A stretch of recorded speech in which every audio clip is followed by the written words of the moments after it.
The first dynamic stretch we have is the knee to chest dynamic stretch.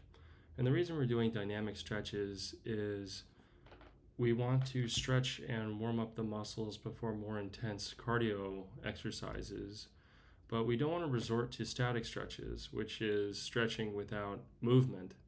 And it's because when you do the static stretches, such as like leaning over to touch your toes and stuff like that, it actually weakens the muscle for 30 minutes after doing the static stretch, which leads to higher chance of injury. So that's not what we want to have. So for the knee to chest warm up, it's a pretty simple one. Just involves taking a step and then with the other leg, raising it up and then grabbing it with both your hands and pulling it up to your chest, holding it for about 3 to 5 seconds, letting it down, naturally taking a step when you do that, and then bringing the other one up and holding it for about 3 to 5 seconds. Next one we have is the quad pull dynamic stretch. This is another pretty simple one.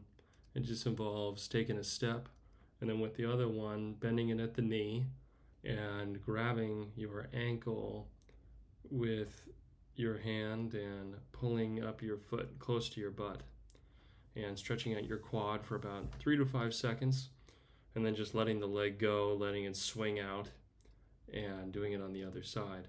It's also important at the end of these dynamic stretches that you just jog it out for about 5 to 10 seconds after. It just helps loosen up the muscles a little bit and gets you ready for the next dynamic stretch. All right, so the next one is the opening hips while moving forward dynamic stretch.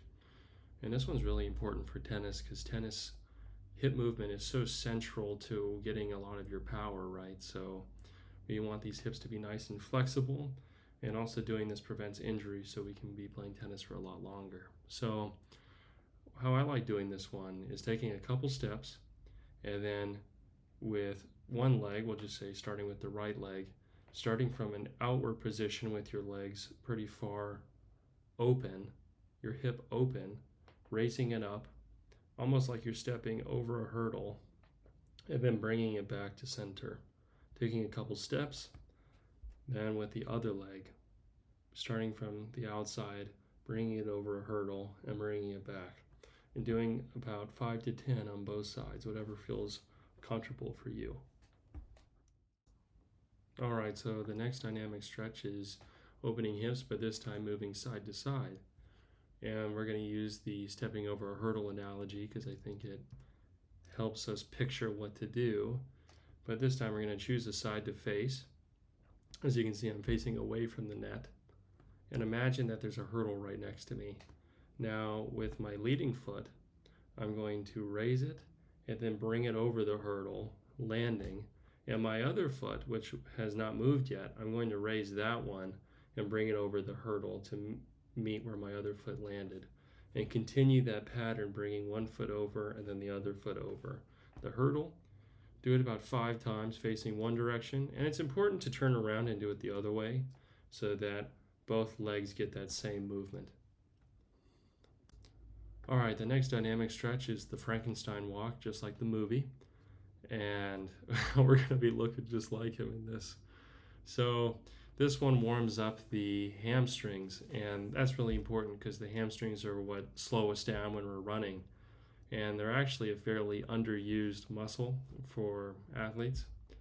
And it's really important that we warm this up because it's actually what prevents injury, is being able to slow down in a sufficient time. So to perform this one, you're going to be looking like Frankenstein, keeping your arms straight out in front of you, and you're going to be kicking your leg up. Now, it's important in this one is not to force your leg past its natural range of motion or just the natural range that your leg feels that it can move.